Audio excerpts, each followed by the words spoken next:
situation with the suicidal thing, you know. And when I was a kid, people always told me what I couldn't do, you know. And to this day, it pisses me off because everybody always told me what I couldn't do. Nobody told me, like, give me guidance on what I could do. And half the stuff I've done, I never would have been able to do it. And I didn't think I could until someone said, you can't. And I said, wait, I can't. And I said, well, maybe I can't, but I sure as hell gonna try, you know. And that's the whole reason why we're here right now, you know. We started off in our kitchen. The first time when we were playing, people were, what are you gonna do that? No one's gonna like what you're doing. That's like, okay, well, if we're wasting our time, let us waste it. You worry about your time. Sometimes you gotta fight with your fist, sometimes you gotta fight with your mind. And that's the whole reason why we're here right now, you know. Hello and welcome once again. La, la, la, la, la. It's me, Miss D, your host for filler metal selection. Okay, now we're going to talk about some non-ferrous electrodes. What does non-ferrous mean? Well, non-ferrous means it has no iron in it. So the electrodes that we're going to talk about are aluminum, titanium, and magnesium. Okay, so usually these electrodes are based on the atomic symbol or symbols of the major alloys or the metal's identification number.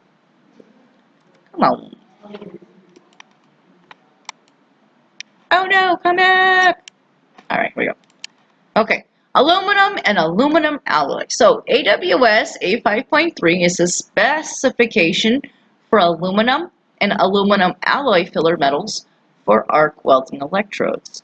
AWS A510 is for bare metal. Okay. Wow, look at all this information. So we're going to use rule number 1 and rule number 2 for aluminum. But we're also going to take into account for service conditions and color matching when we select aluminum. So what was rule number 1? Match my base metal with my filler metal. Rule number 2, make it as strong or stronger. And then we also need to take into account what is my service condition, what is going to be my use. And then the other one is whether my color is going to match, because aluminum is going to have different colors, especially when we anodize it. Okay, so let's look for something easy, okay? So let's look for, where is my number? All right, here's 6061, and we want to weld it to 6061. Same kind of thing, and it's going to tell us exactly what to look for. Here's my 6061, and here's my 6061. It says use 4043. Okay, so these electrodes here, these are covered electrodes, and they have flux on them, so they can be used for SMAW, and they're used in DCEP polarity. Now, they can be used on aluminum 2024, 3003, 5052, 5454, 6061, and 6063. Pretty cool, right? So we can, we have so much that we can do. Now, remember, there's always a place and time for particular processes. So using aluminum stick welding might not always be the best solution. Okay, so aluminum bare rods. So these rods are going to be used for GTAW mostly, but sometimes you'll see those for GMAW as well. So ER 1100 can be used to weld 1100 and 3003 grade aluminum. So it's saying, hey, these are the things that we can work with, okay? This has the lowest percentage of alloying agents. This filler is relatively pure. It has okay corrosion resistance and ductility, and it has really low tensile strength, okay? But it has a high resistance to cracking.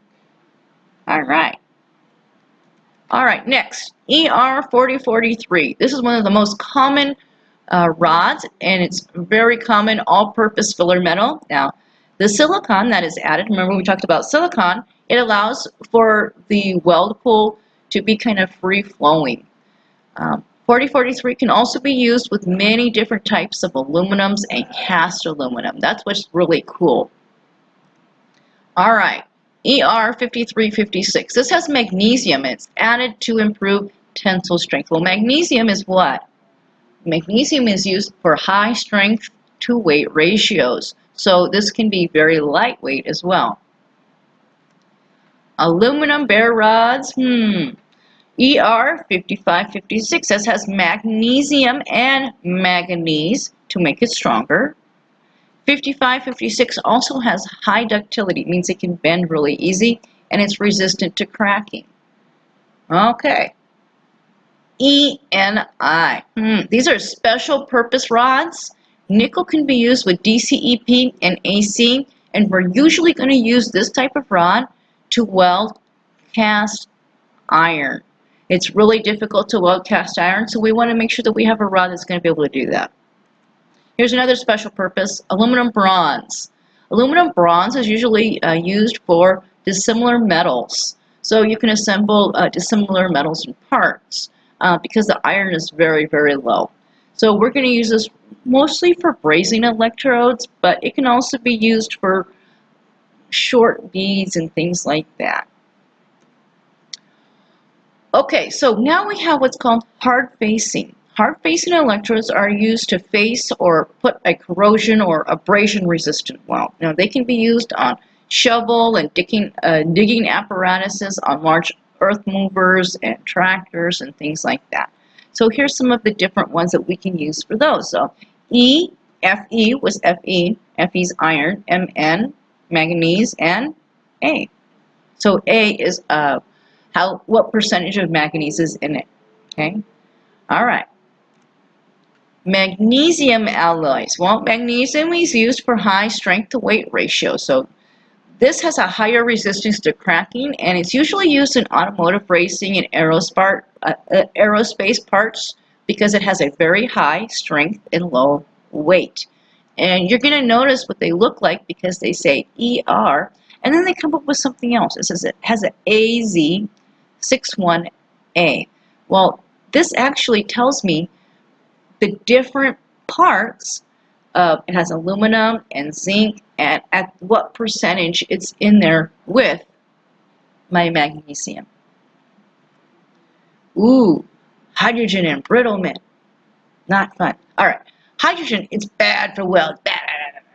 Okay, so since water is H2O, this is why we don't want moisture in our flux, because the hydrogen, it can be broken down. Okay. Hydrogen can cause underbead cracking, as well as what they call honeycombing or hollow bead.